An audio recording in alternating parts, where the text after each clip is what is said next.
What's up, guys? Let's look at this video. So, Hi, can I help you with anything? I was just wondering, do you have any of this? Viva La Dirt League. Go ahead and watch that video if you haven't seen it yet. The guy comes in. He's talking about some keyboard that he wants to buy. And he apparently thinks it's a physical keyboard, and it basically ends up being, I guess, just an NFT.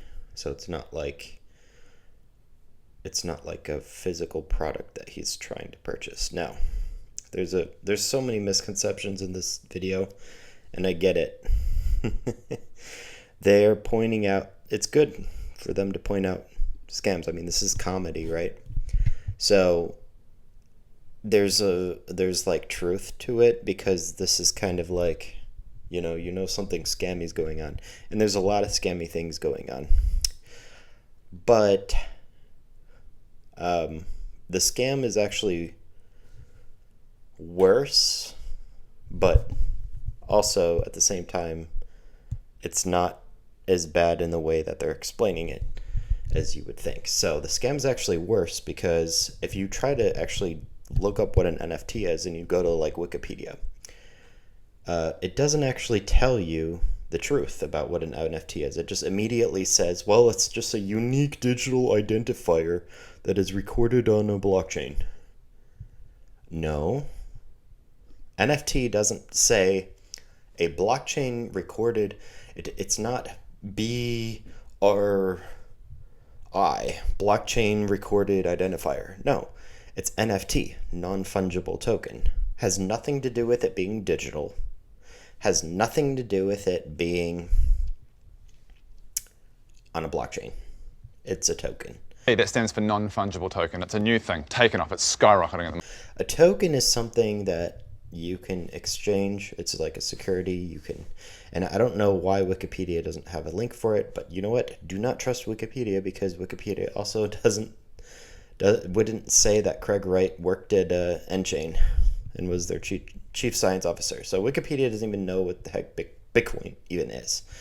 I wouldn't trust anything with Wikipedia without actually running it by math, logic, computer science, and history, and actually thinking about anything that it says as well. Non-fungible token means that it's a token, so anything like a contract, like I write a contract for someone and say, I'm going to paint your house for this much money, then that contract is a token. Okay, if I have a coupon, right? If I have $1, that's a fungible token, because I can trade it for another dollar and it's worth the same amount, even though that the other dollar has a different serial number. It's not a commodity. Somebody could just print more of it, but they have serial numbers. So I would think of NFTs as, people might assume that we can kind of think about them in the context that a lot of people have been thinking about them, which is in terms of Ethereum. I would prefer BSV blockchain, but we can also talk about Ethereum.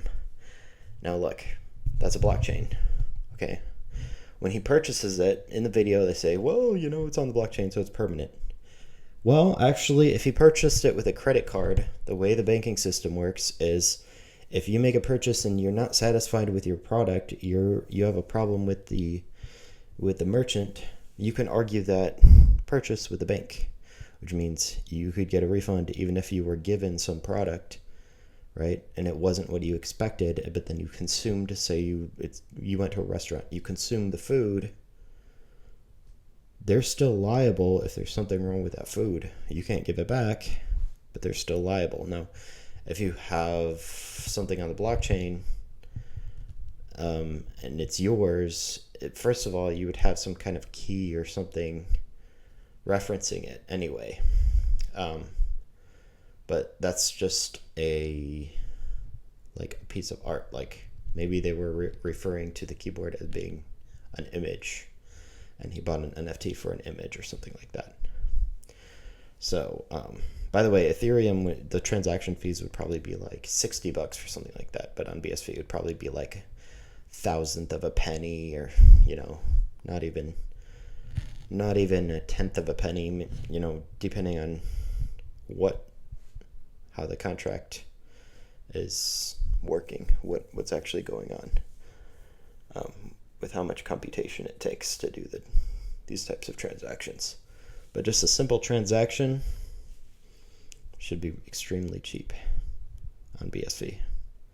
So they are very ridiculous in how they kind of present this as like, oh, forget about the law. Law doesn't exist. It's blockchain. So it's Westworld. Sorry to break it to you, but double entry accounting has been around for 600 years. So what that means is I can go and I can basically make individual transactions. Like I can purchase some item from the store, or I can order coffee, and I can pay them $5, right? Make a transaction. It says I paid them $5. They haven't had any coffee yet, but it's still recorded then and there that I paid them $5 and it's completed. Okay.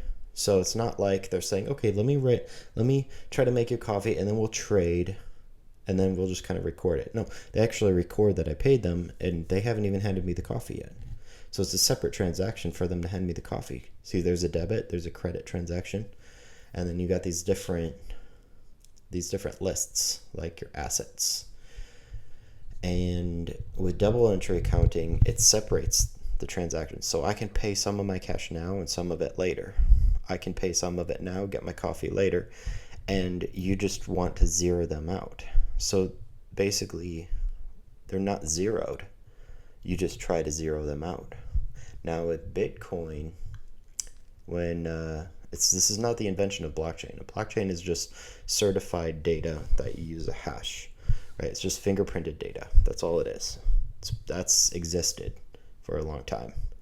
But Bitcoin introduced a way that we can use commoditized data, but we needed everything kind of mixed together, a blockchain with a proof of work system, so that these nodes could get paid essentially for verifying all these transactions and everything.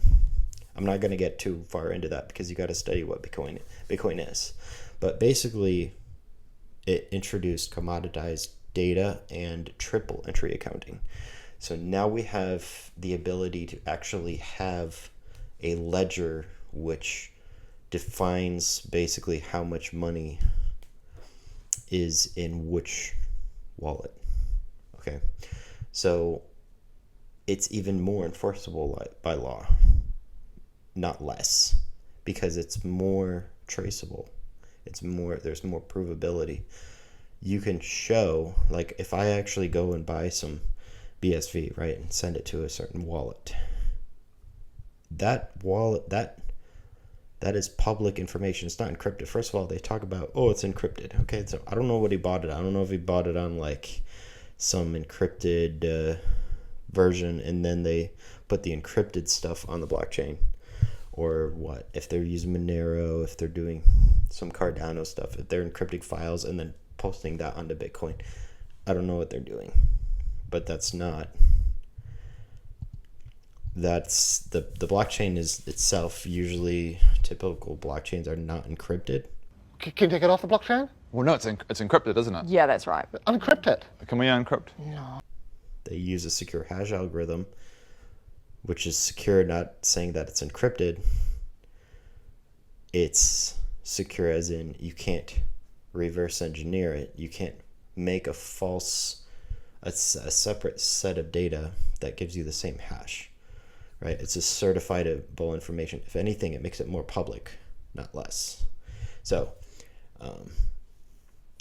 this guy goes in there, he buys first of all, if he bought an NFT and he didn't know what he was buying, all the traditional banking rules apply. They should be able to refund them, even if somehow they did something irreversible and then they lost some private key.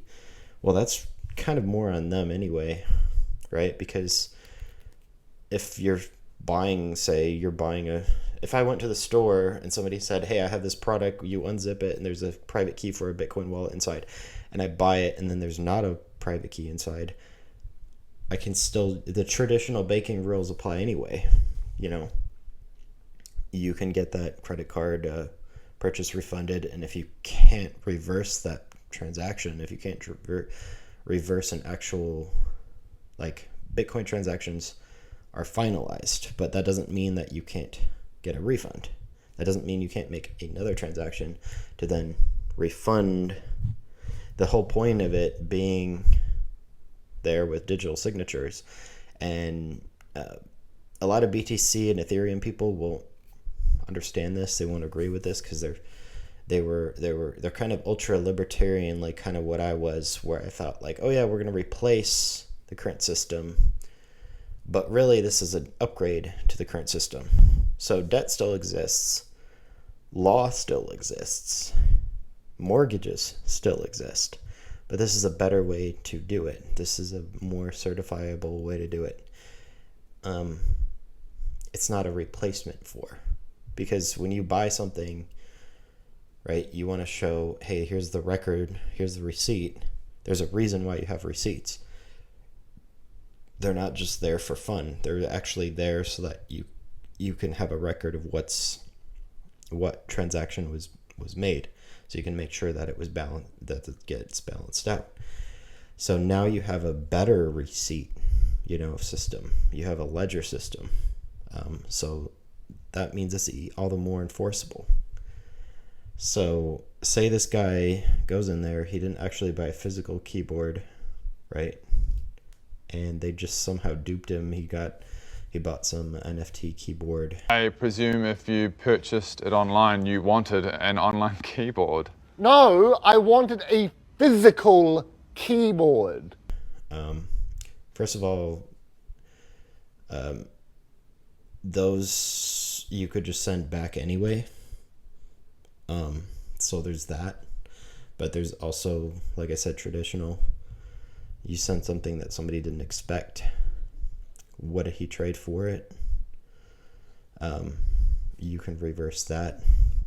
So anytime let's say he did everything on the blockchain, right? He made a just final transaction and there's no records of double entry accounting.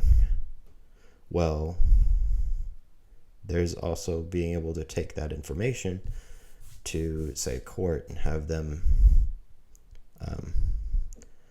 pay back for whatever evidence he presents. So the fact that he used a credit card, that already tells you something, right? So this is people who haven't moved on from the traditional system into this new system. And they're just kind of making fun of it because it doesn't really work better. But in reality, it would. If they used it properly, it would just be an upgrade to the current system.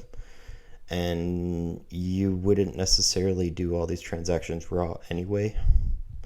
So you wouldn't do them without those protections. Like you might have wallets that are built in as smart contracts that can't just have a lot of funds moved out from them without like a waiting period of, say, 24 hours for someone to verify that that's what they actually want to do. So a raw transaction would I'm just referring to the straight, Bitcoin transactions direct, NFT transactions direct. That would be all like you're doing everything on the dark web,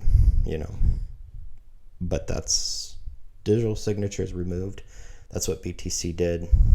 That's, if they want to play that game with Ethereum and all that, they can, but it's not going to end well because they're ruining how law applies to things. If you have a digital signature intact, you are able to show that you had the private key that was associated with this particular transaction. Everyone who's involved with that is now responsible, not the developers, not whoever invented the protocol, not some node that's verifying transactions on the blockchain. It's the actual wallets that are making the digital signatures that are responsible for those transactions that they're actually doing. And that's how it should work. That's how BSV works. NFTs are awesome on blockchain because they make things thousands of times more efficient. Because ultimately, what you have is you have a recorded version of a contract now. So instead of me just joining the army and then having them in the ethereal space somewhere, hoping that people have copies of this fact that I served in the military and all this stuff on paper, or in some databases that could be broken into. Instead of that, it's cemented on a blockchain. I can show, like, look, these are the dates that I was here. Here's all the digital signatures that are, associated with that. And all the evidence is there. And you can't just fake a digital signature. So you can come up with digital signatures, but you're not going to be able to convince people like that you're a specific, you're representing a specific general or a specific buyer. Okay. So everything about this video is just kind of silly, and it's good to make comedy for that. It's good that they're doing this because it's making people talk about it, making people think about it. But I kind of think that people are just kind of scared away if they're like, oh, well, NFTs are just scams. They're just bad. It's like, no. NFTs is, first of all, they've been around for thousands of years. They're not digital necessarily. They're not on a blockchain necessarily, even if Wikipedia says they are. No, they're not. It just means non-fungible token. And if they are on the blockchain, all the better, because now you have a non-fungible token, which has simply been certified. It's been written down in a record that can't really be lost. It can, maybe the information, like the data can be lost, but the signature of that is going to be continued on the blockchain. So the fingerprint of it being there, if you have a record, if you have the original records, you can certify when those were put on the ledger, on a blockchain. So you can show, it's like a notary basically, but even better because it's like a digital form of a notary. You didn't have to depend on going and verifying with a human being at a notary office who might be, they could be paid off. But here you have a certifiable system, which nobody can, falsify these.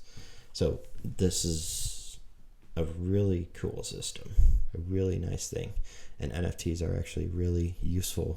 They're a really useful way to, like, say, prove that you had a certain document at a certain time. Okay.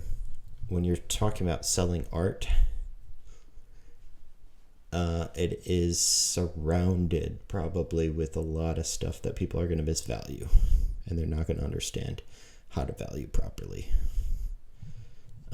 But yes, you can basically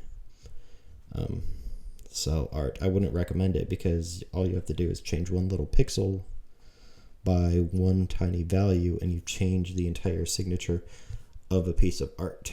So it's kind of weird when it comes to that. So I would focus more on, what do you want to certify? What do you want to prove as a document? What's a traditional NFT, right? A coupon, a contract, a patent, something showing that you've came up with an idea, something that you've signed, some document that you've signed. Like, that's an NFT, okay? Some rights to something. Those are non-fungible tokens. Just owning a particular set of pixels that are precisely defined is a little strange to me. So if it's a picture of a keyboard, I couldn't imagine what else he'd be buying. I don't get what an online code. If it's a piece of software, I mean, whatever it is, again, law applies. No, I want a refund, please. Oh, well, it's not. Was I gonna? Yeah. My man. Is that? Are we? Yeah, you were just gonna. You got it? So does that mean you are gonna give me a I was just refund? gonna- was I? Yeah, so, The good thing is that What's down there? it's not my problem. I just want a keyboard. Yeah, it's on the blockchain. I wouldn't listen to. I'd be very careful. Like, you can listen to them. I'm not saying to censor anyone.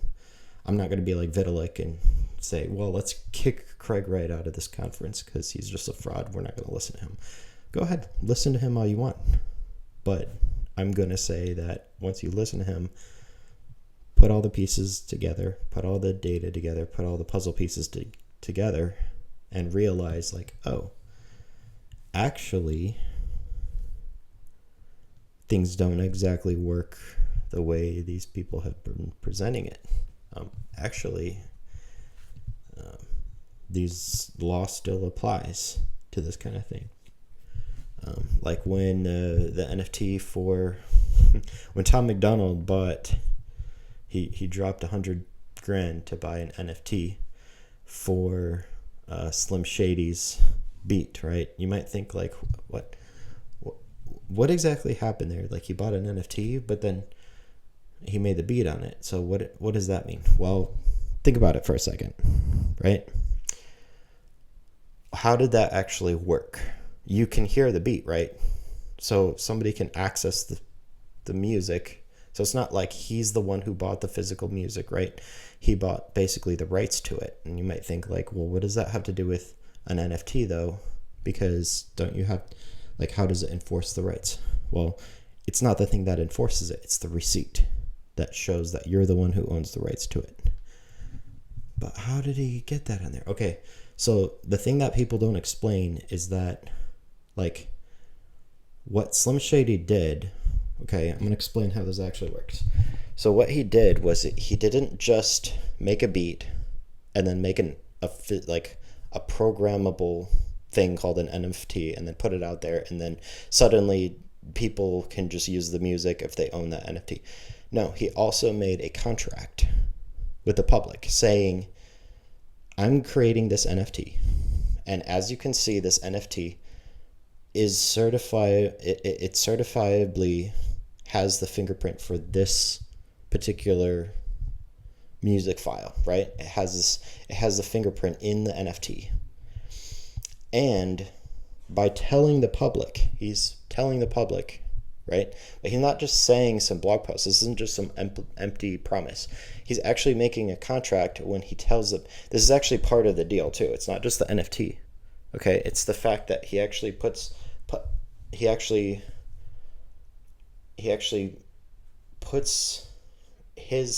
he either signs something that says that he legally is the one agreeing to this and putting that information with the NFT, or he's doing it separately. It doesn't really matter.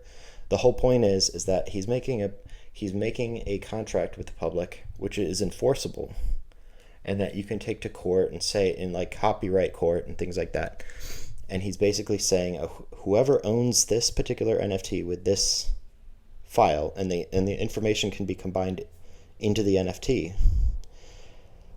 He's saying that whoever owns that, they own the rights to be able to use it. So they have copyright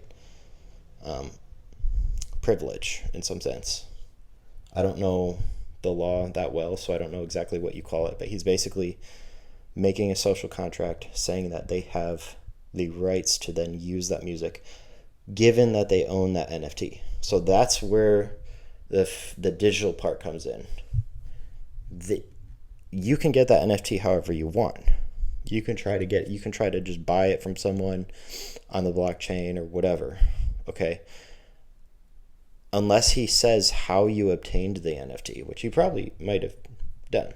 But whoever actually legally owns that NFT, which is going to be, by the way, different than possession, but we'll just assume that they're the same thing because it's probably only going to be possessed by somebody who has done kind of the work, like either purchased it or, done whatever they needed to do contractually to get it lawfully. But whoever has possession of that NFT in that contract will basically say that they can then use that music. So then when Tom McDonald makes his beat and he publishes it, right, the public, Slim Shady could go up to him and just sue him and be like, hey, you're just using my beat.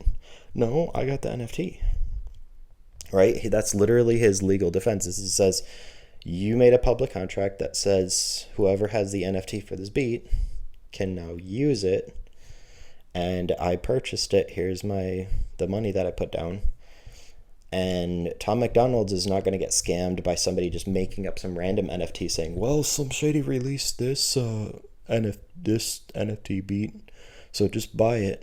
Because somebody could try to make a scam like that, but they won't be able to, because Slim did something to prove that it was his, right? He posted something, he put some kind of information to basically say like, yeah, this is my beat, I made this, and here's, the key for the NFT associated with it. So there is information that's floating out there that is used as evidence to say that, yes, this is Slim's beat. Yes, he made a social contract to the public.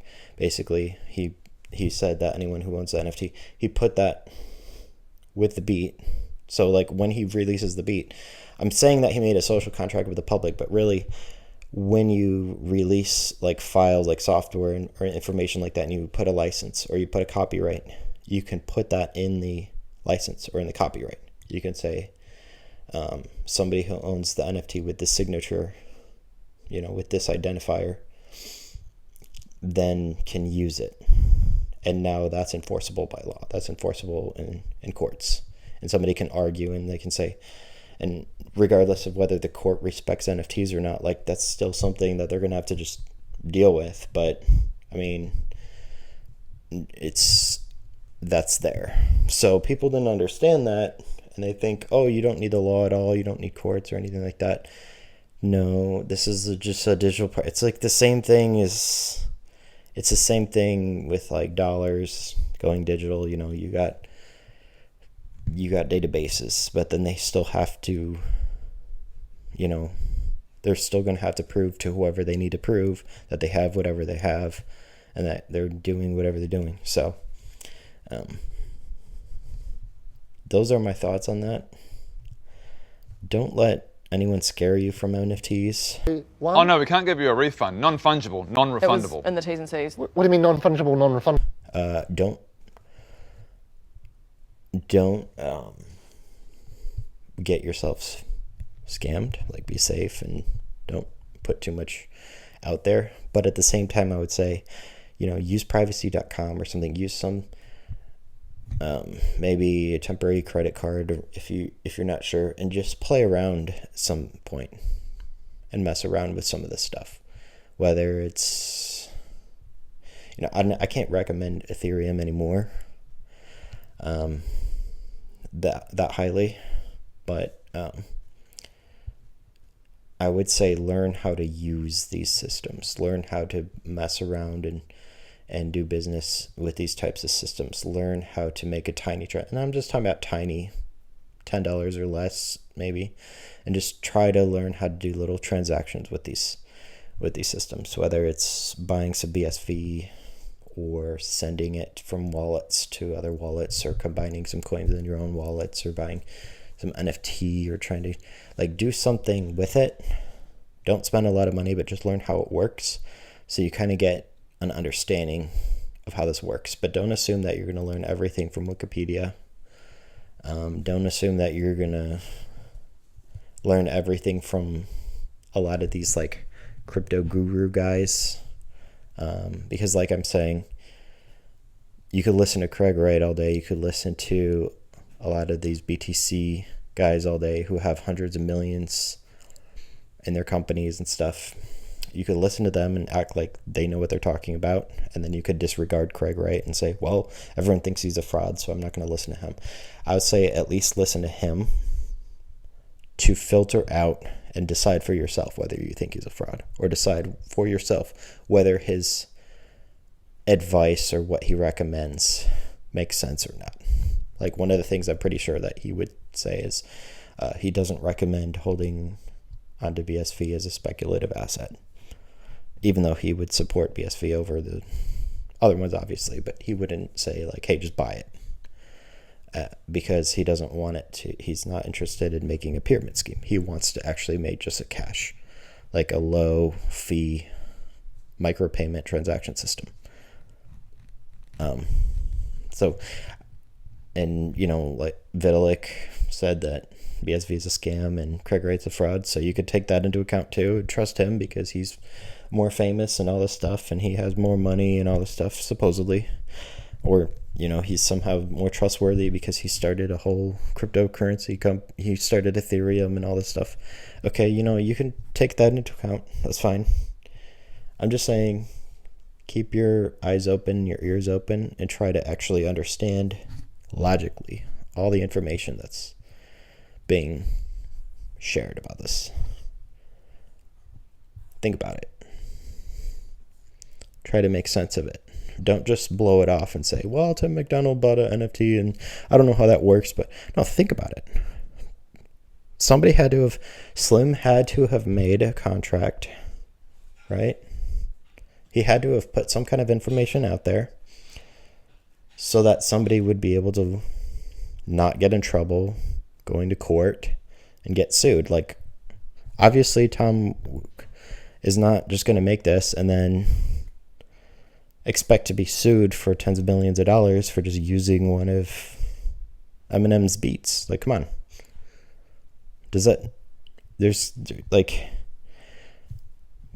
Hello. Does it matter what an NFT is at that point? Or does it matter what are the courts going to look at? Are they just going to look at whether he had the copyright claims to this beat or not? Right? So to just think about that. Like, everything has its proper context. And that includes Wikipedia. Wikipedia, people try to make context of things out of it, and I wish they weren't so kind of corrupted or so used for the wrong side, if you will. But Wikipedia used to be my go-to for math. That's why it upsets me. But really, Wikipedia shouldn't be saying what they say about NFTs. They shouldn't be saying, well, it's just an identifier in a blockchain. No, it should just be explaining what a token is. It should be explaining the lawful term. It's a lawful term, not a technical term. Okay, people keep assuming that NFTs are something to do with blockchain, it has something to do with technicality. No, it's not. It's a token. It's a non-fungible token. It has to do with law and economics. It has nothing to do necessarily with blockchain, nothing to do necessarily with digital anything. So that's just it, and the public doesn't think that. Like, most people would say I'm wrong, or most people would think, yeah, right, but look up the words and what it means. Like, look up the definitions and what it means and decide for yourself. Okay, so, all right. Those are my 2 cents. I'll see you guys later.